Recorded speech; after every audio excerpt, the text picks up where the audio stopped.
I'm Claire Adams, 27, and just a week ago, I earned my MBA from Stanford, an accomplishment no one in my family had ever imagined. You might assume that made me the favorite child, yet within the Adams family, I was always the one fading quietly in the background. My sister Ashley, the aspiring doctor, has always been the pride of our parents, while I was merely the practical one who handled the bills and responsibilities no one noticed. For years, I convinced myself that if I just pushed harder, they'd finally acknowledge me. But somewhere deep inside, I knew I'd always be the outsider in my own family. What I couldn't foresee was that the evening meant to honor my success would instead destroy the fragile illusion of our closeness, when my parents would utter words so vicious they'd fracture us for good. In that moment, I realized the daughter they'd never truly accepted was about to vanish forever. Have you ever heard something so heartless you wished you could erase it from your memory?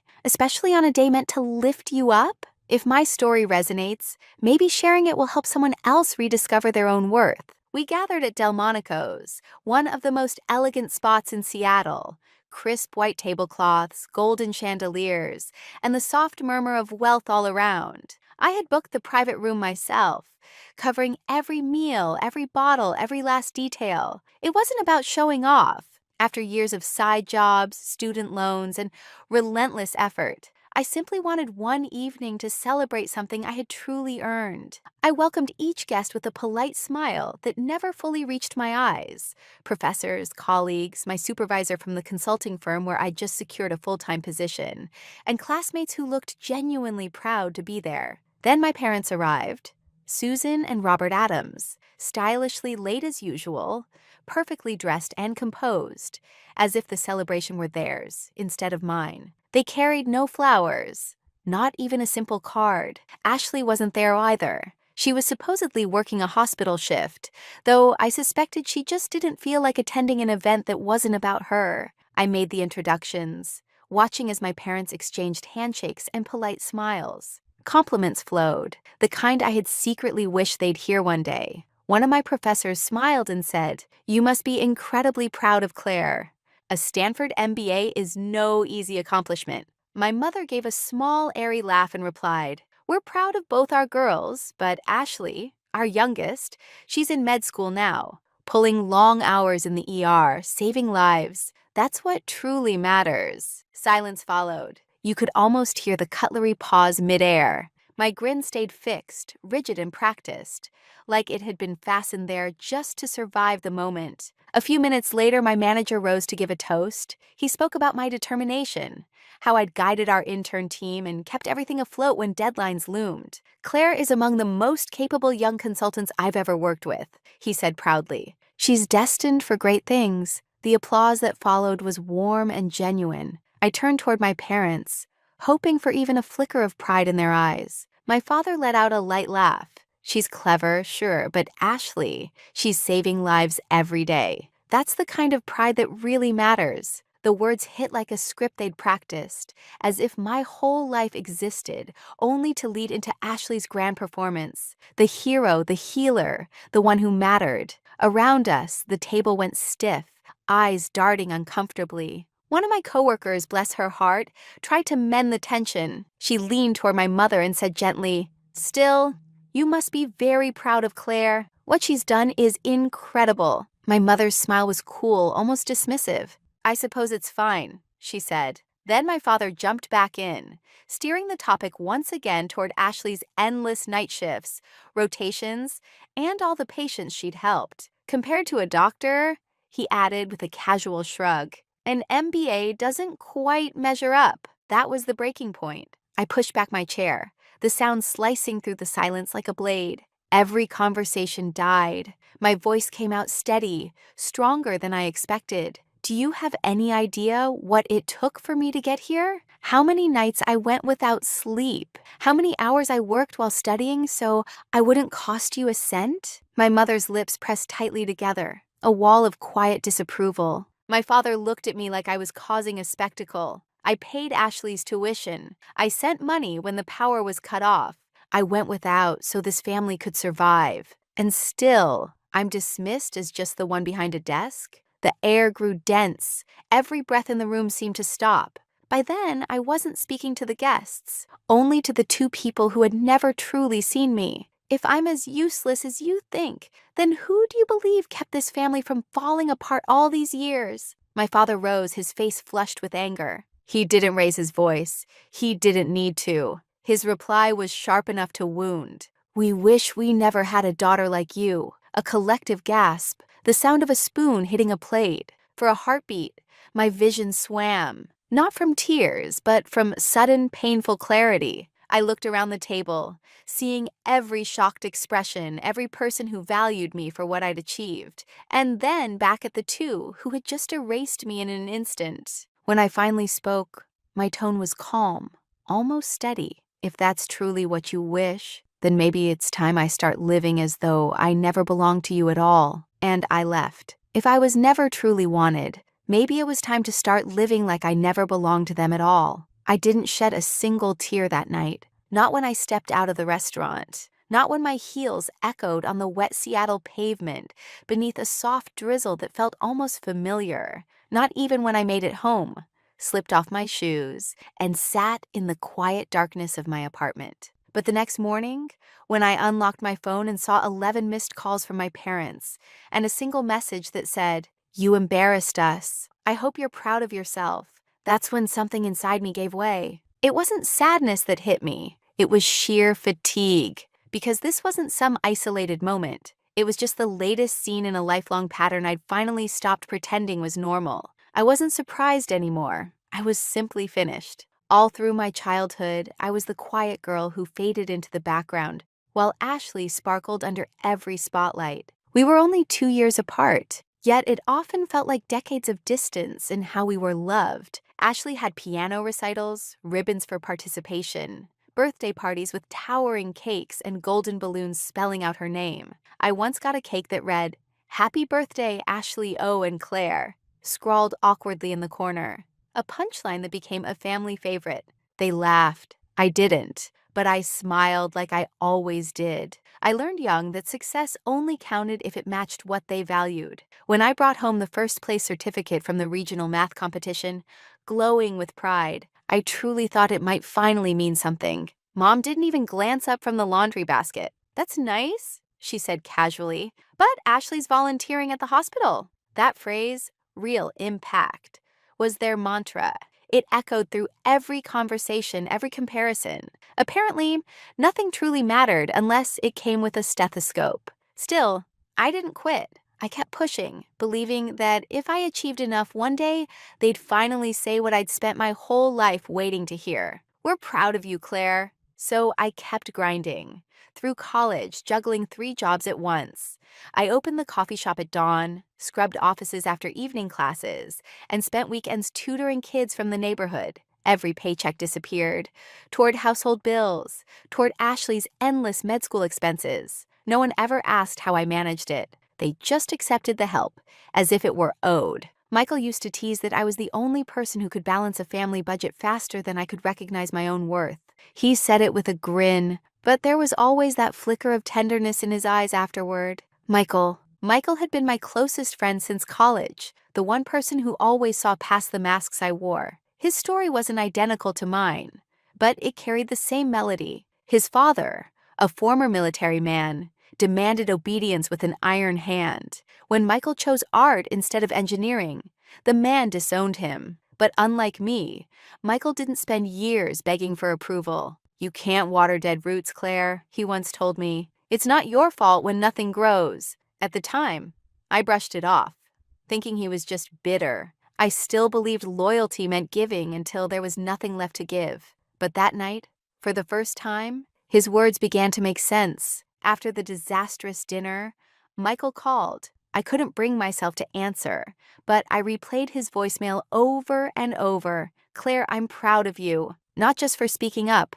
but for finally walking away. Call me when you're ready to breathe again." I wasn't ready yet. Not completely, but something inside me had begun to shift. For years, I'd clung to this fragile hope that if I stayed quiet and worked harder, my parents would finally turn toward me and see me. That hope had been my lifeline. But now, I was beginning to realize that maybe freedom comes only when you stop begging for love from people who will never give it. When I left my old apartment, I didn't take much, just the basics. My laptop, a few worn clothes, the books I couldn't let go of, and one framed photo from college. Michael and me on the campus lawn, holding coffee cups, grinning like fools at a world that still felt wide open. That was before everything got messy. Before I forgot how to smile the way I did in that photo. I found a small one-bedroom place in Bellevue. Simple but cozy, with hardwood floors, white walls, and a wide window looking out onto a quiet street, shaded by maple trees. It wasn't much, but it was mine. Paid for with my own earnings. Chosen, arranged, and lived in entirely by me.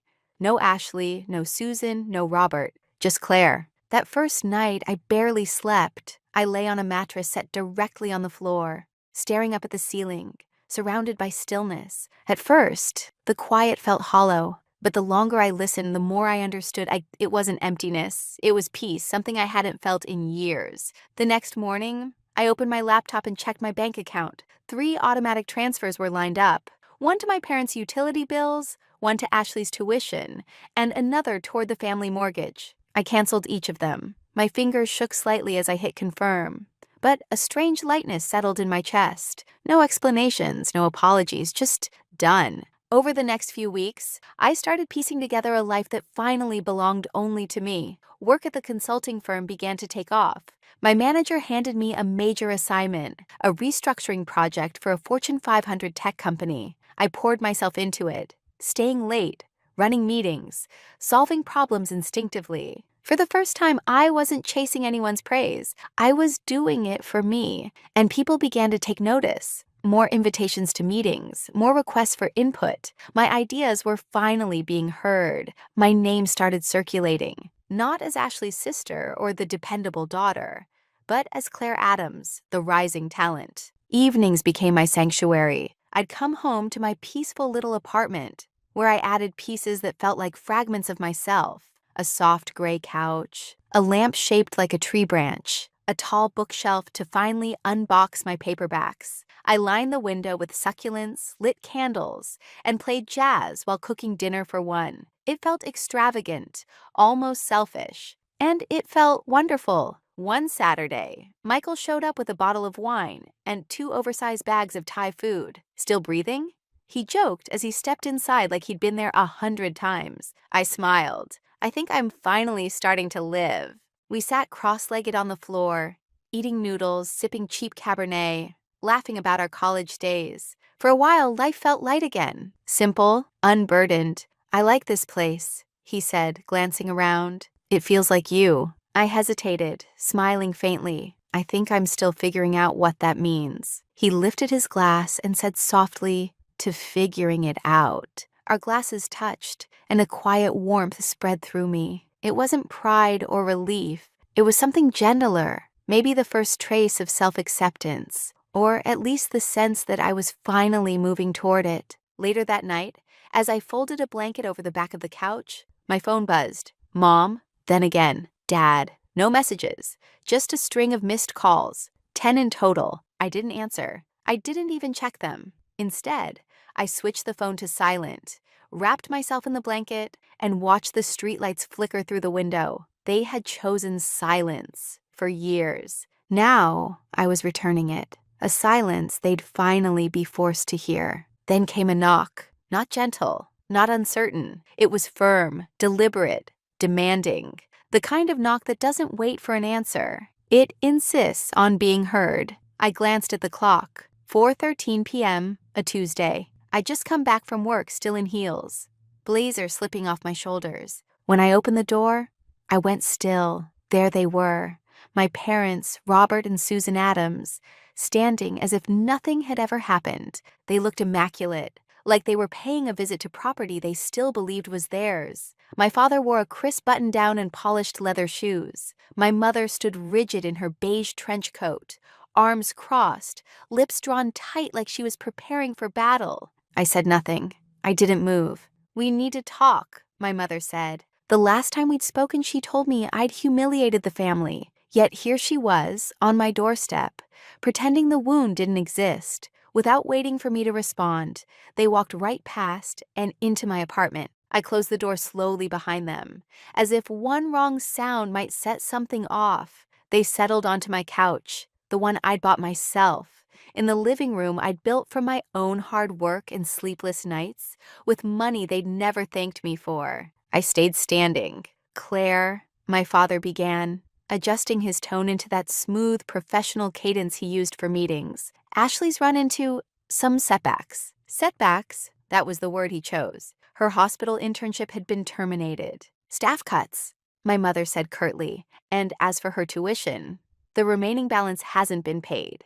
If that doesn't get resolved soon, Ashley might have to leave the program." "And?" I asked, my tone flat. "And," my mother shot back, "we need your help." There it was. No apology, no trace of remorse. Just the same old refrain. "Help," I echoed, like it was a foreign word on my tongue. "Claire, you understand how critical this is?"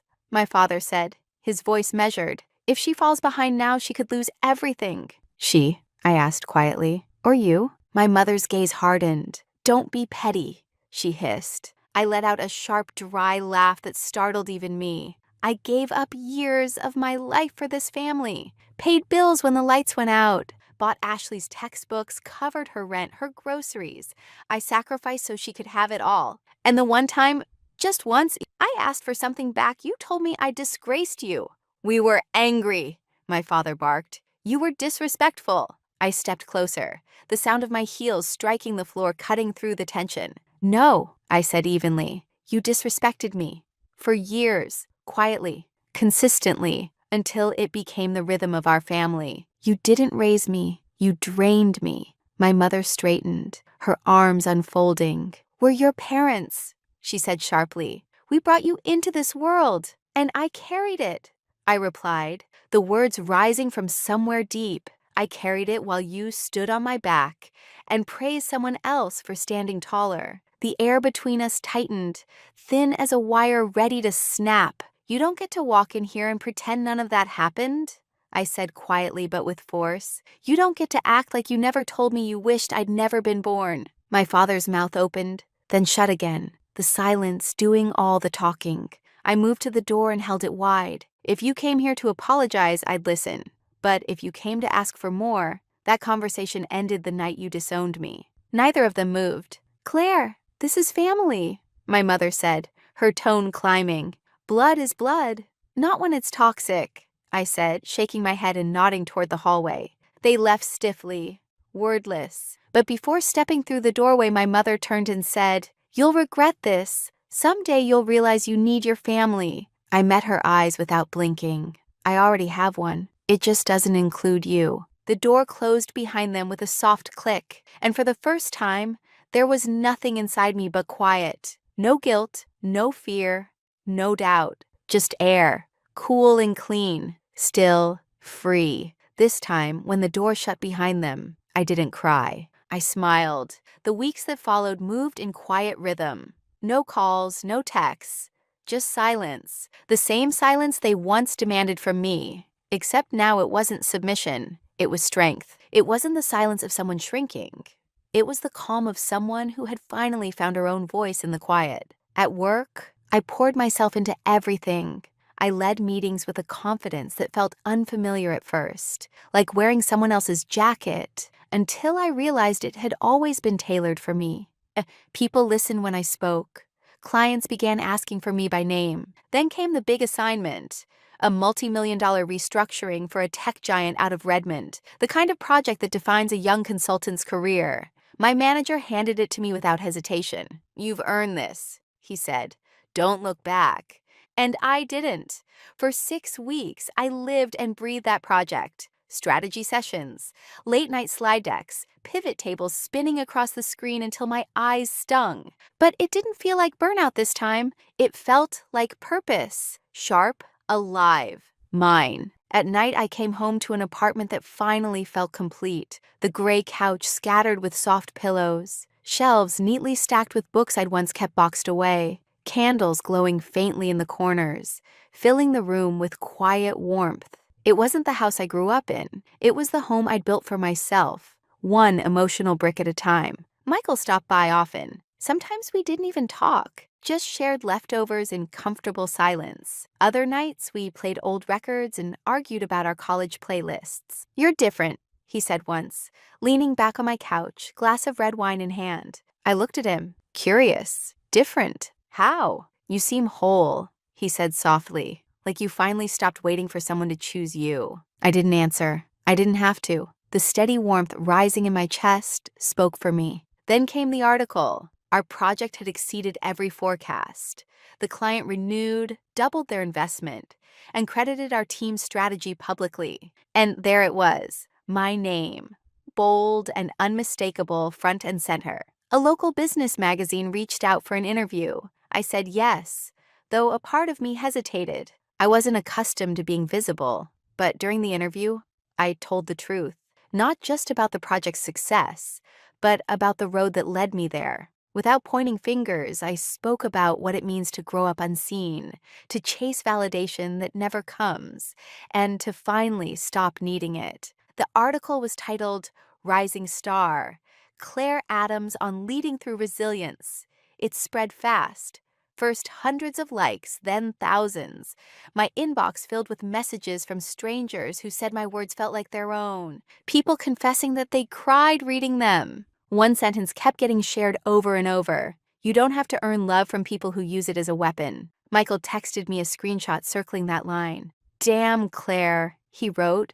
"You started a quiet revolution." But not everyone stayed quiet. Emails began flooding in from my parents. Clipped, angry, seething. "You've humiliated this family. How dare you speak about us in public? Ashley's struggling and you're out there showing off." I didn't answer. They shifted from guilt to accusation, and finally, back to silence. And I stayed still. For once, I didn't feel compelled to defend, explain, or repair. I let it shatter. And this time, I didn't rush to pick up the pieces. And somehow, when everything else had fallen apart, I hadn't.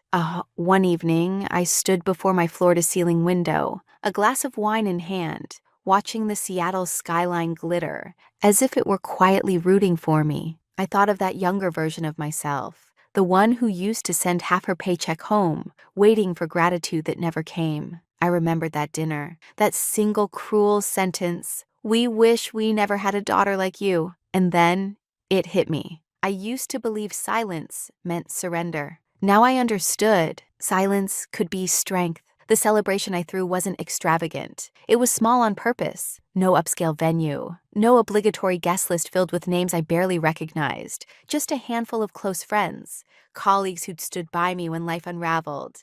And Michael, naturally, who arrived with 2 bottles of wine and a ridiculously large cheese board he insisted on arranging himself. It wasn't a party for achievement.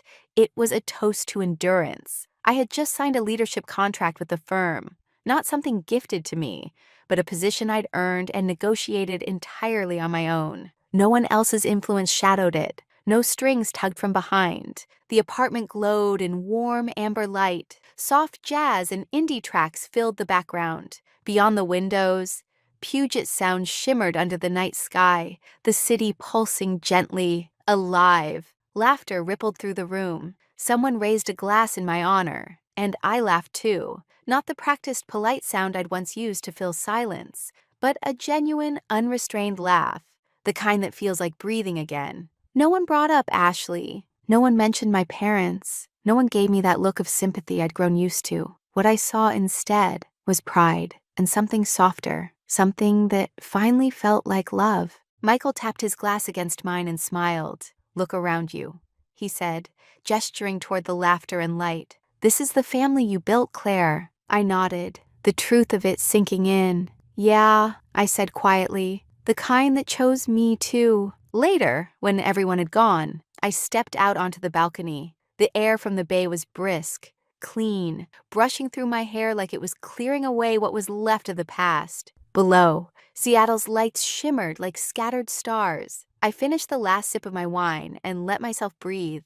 I thought of all the unseen sacrifices, the years I kept giving until there was nothing left to give. I thought of that dinner, of those words I'll never unhear. But then I remembered the first time I stood up for myself, the first night I slept here, alone but safe, The first time someone told me they were proud of me and meant it. And it hit me. Maybe we don't get to choose the family we're born into, but we do get to decide which parts of that story stay with us and which ones we finally set down. Maybe love that demands proof isn't love at all. Maybe real freedom is learning to stop needing what was never freely offered. From inside, my phone began to buzz. Another message, this time from someone I didn't know, a stranger who'd read the article, found me through the noise, and wrote, "Your story helped me finally walk away from the pain I thought I had to accept." I smiled. I wasn't alone anymore, and neither were they. I stepped back inside and turned off the lights. The room still held the warmth of laughter, the faint scent of wine and candles lingering in the air. I'd spent years pleading for acknowledgement. Now I was finished pleading. I was creating, I was choosing. And for the first time, I knew exactly who I was. Not a daughter to be managed. Not a fallback plan. Not an invisible thread holding others together. Just me. Whole. Enough. Free. I may not be the daughter they wanted, but I am, at last, my own.